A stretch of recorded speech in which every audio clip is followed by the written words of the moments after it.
जय हिंद दोस्तों। मैं शुभम यादव आपके अपने YouTube channel study with Shubham पर एक बार फिर से आप सभी का स्वागत करता हूं। फ्रेंड्स, पिछले वीडियो में हमने देखा था कि रेशियो के कुछ टफ दिखने वाले क्वेश्चन को किस तरीके से हम इजी मेथड में लगा सकते हैं। इसी सीक्वेंस को आगे बढ़ाते हुए मैंने रेशियो के सेकेंड पार्ट को सिलेक्ट किया। इसमें 5 क्वेश्चन मैंने सेलेक्ट किया जिसमें आप देखेंगे दिखने में टफ होते हैं, पर जब इसको हम लगाते हैं इसका जब आंसर निकल कर आता है वो कितने आसानी से निकल कर आता है। फ्रेंड्स, चलते हैं अपने पहले क्वेश्चन पे। पहला क्वेश्चन हमसे कह रहा है कि एक इलेक्ट्रॉनिक ट्रेन 40 किलोमीटर प्रति घंटे की रफ्तार से जा रही है और उसकी विद्युत शक्ति घर्षण बल से 3 गुना है। जब विद्युत शक्ति को दुगना कर दिया जाता है तो किसी कारण से इसका जो फ्रिक्शन है, घर्षण बल है, वो 3/2 गुना हो जाता है। तो इसकी वर्तमान गति हमसे पूछ रहा है कि क्या होगा।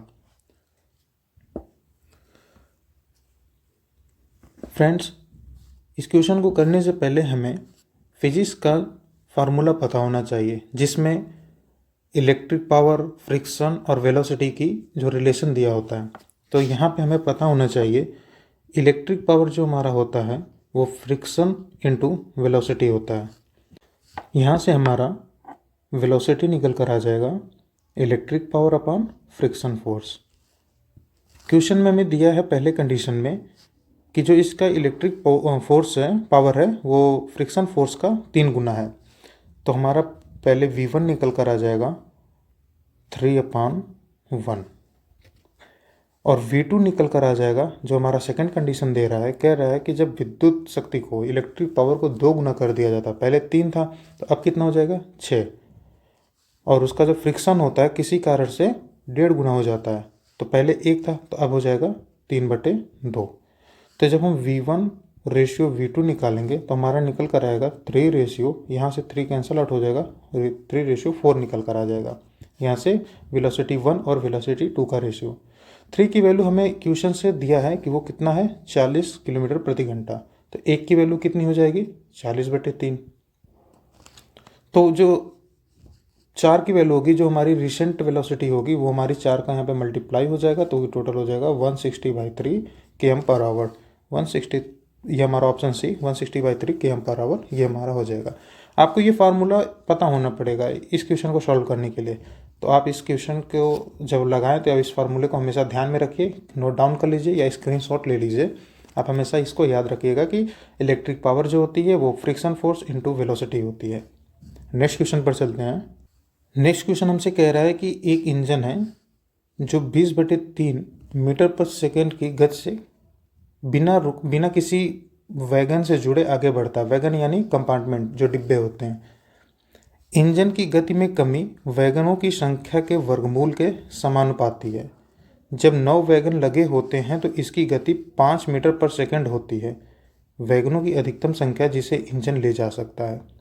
हमसे पूछ रहा है कि कितने वो डिब्बे जोड़े जा सकते हैं उस इंजन में कि जो इस मतलब मिनिमम स्पीड रहे और वो उतने अधिकतम डब्बे खींच सके। क्वेश्चन में दे रखा है कि जो स्पीड में कमी आएगी वो डायरेक्टली प्रोपोर्शनल टू होगा जो नंबर ऑफ डिब्बे ऐड किए जाएंगे उसके अंडर रूट के, वर्गमूल के। तो नंबर ऑफ कंपार्टमेंट को हम ले लेते हैं। अभी जब हम इसको हटाएंगे तो ये हमारा हो जाएगा वेरिएबल, हम एक ऐड कर देंगे, हमारा वेरिएबल हो जाएगा कि हम मान लेते हैं ये √n हो गया।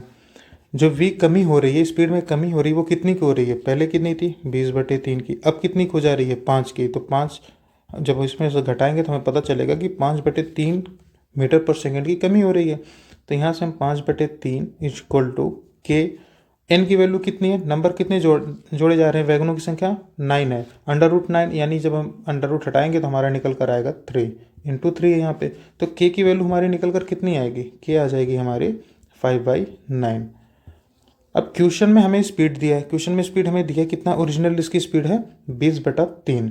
जब 20/3 हम इस फार्मूले में रखेंगे तो हमें पता चलेगा 20/3, k की वैल्यू हमें पता चल गई है 5/9, और हमें कंपार्टमेंट इस केस में नहीं पता है, तो हम ये मान लेंगे कि वो n है।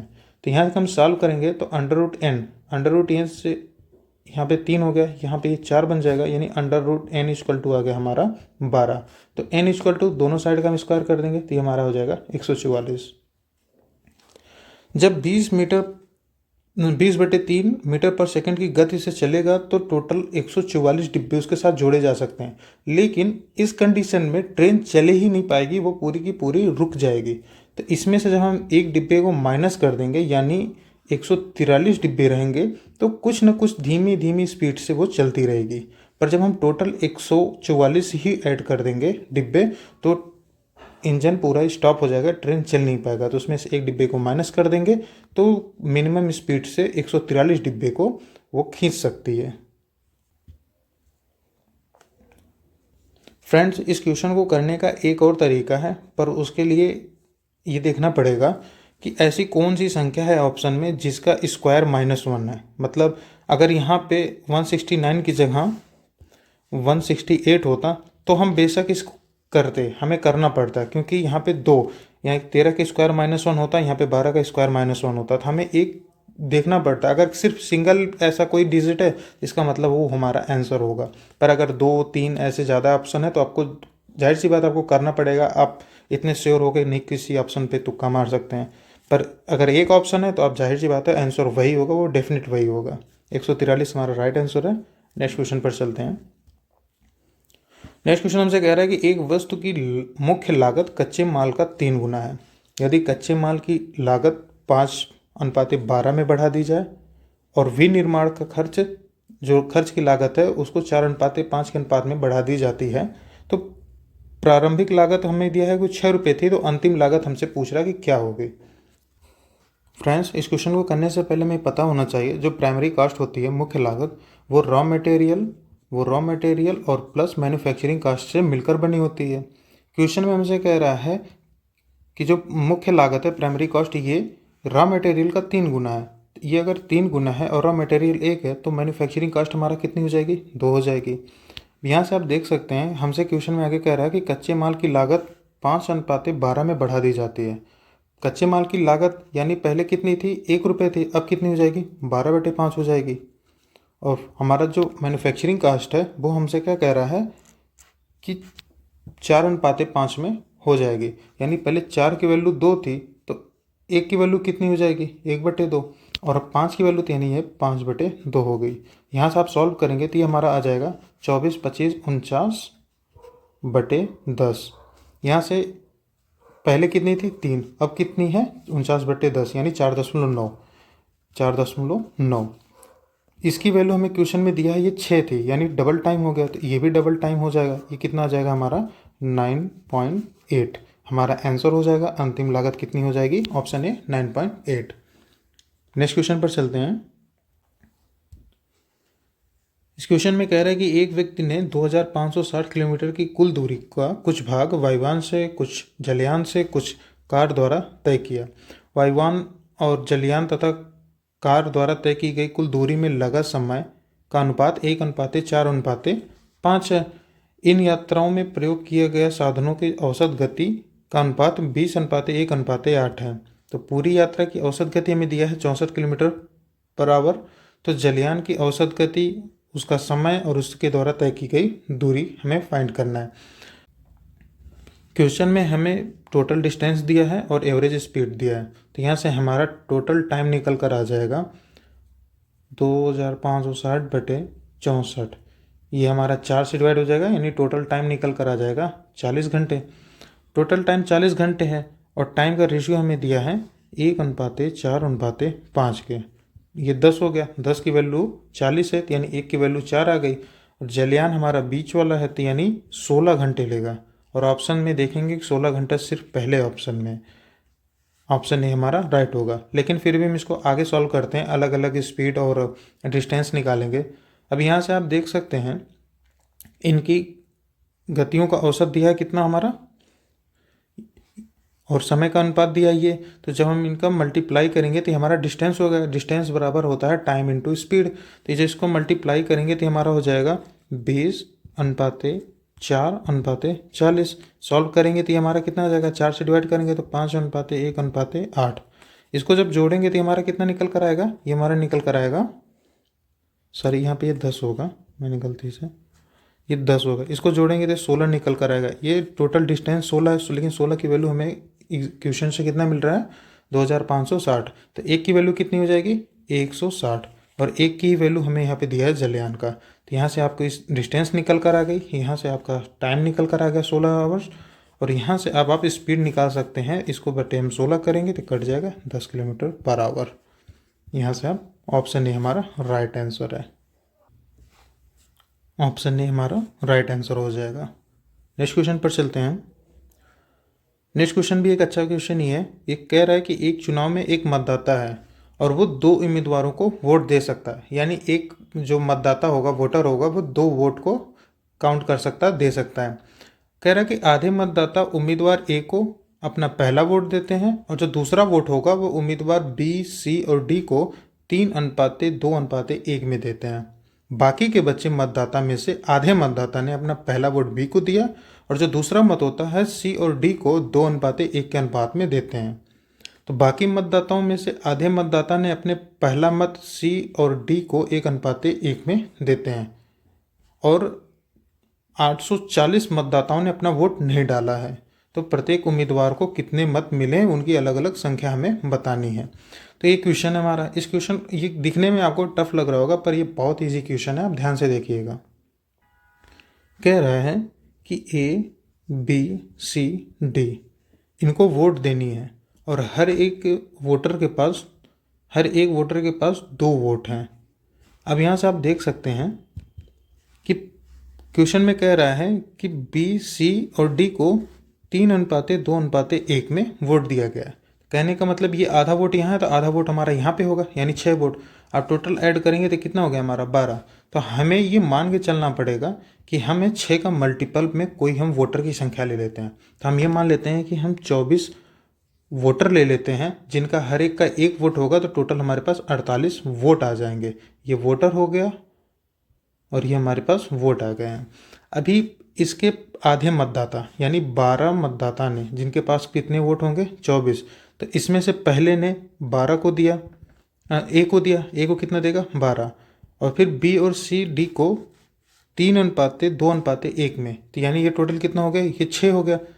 6 की वैल्यू हमारे पास आधा जो बचेगा वो उसका 12 होगा, तो इसको हम डिवाइड करेंगे तो 2, तो यानी यहाँ पे 6, ये 4 और ये 2, इस अनुपात में वोट देंगे। अब बचे 12 वोटर और उनके भी बचे 24 वोट।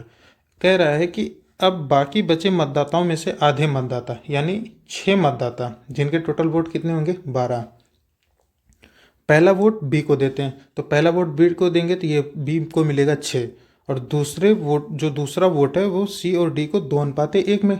बाकी जो 6 वोट बच रहे हैं इस 6 मतदाताओं का, उनको 2:1 में, तो यानी ये 4 में सी को 4 मिलेगा और डी को 2 मिलेगा।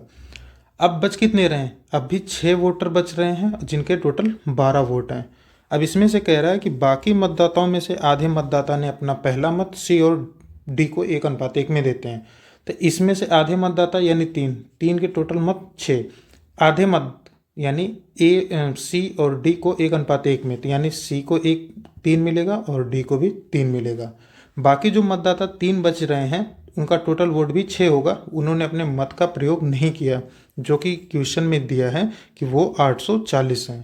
तो अब इनको वोट के, ये पूरे वोट हैं, इसको काउंट कर लेते हैं। तो ये कितना आ गया, ए 12 आएगा, बी भी 12 आएगा, सी हमारा कितना आ जाएगा 11 आ जाएगा और डी हमारा आ जाएगा 7। ये वोटों की संख्या आ गई है। हमें ए बी सी डी का सबका वोटिंग का रेशियो निकल आ गया कि कितने वोट उनको मिल रहे हैं। अब हम ऑप्शन पे आके देखते हैं। ऑप्शन पे आके हमें देखते हैं तो हमें पता चलता है कि ए और बी का तो सेम है, 12 और 12 का रेशियो है। तो हमें सिर्फ ऑप्शन ए में ही नज़र आ रहा है कि ए और बी की वैल्यू सेम है। बाकी सब में आप देखेंगे कि यहाँ डिफरेंस, यहाँ पे भी डिफरेंस है।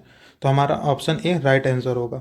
फिर भी इसको हम आगे किस तरीके से सॉल्व करेंगे, हमें दिया है, हमारे पास 3 वोटर बच गए थे। 3 वोटरों की संख्या यहाँ पे क्वेश्चन से मिल रहा है 840, तो 1 वोटर हो जाएगा, बटे 3 कर देंगे तो ये 280 आ जाएगा। अब इस 280 को जब हम इसमें मल्टीप्लाई करेंगे तो हमारा राइट आंसर ए सेटिस्फाई करेगा। अब आपको ये लग रहा होगा कि ये हमारा तो वोट का रेशियो आया है और ये हमारा वोटर है, तो हम कैसे वोटर का और वोट का मल्टीप्लाई कर देंगे।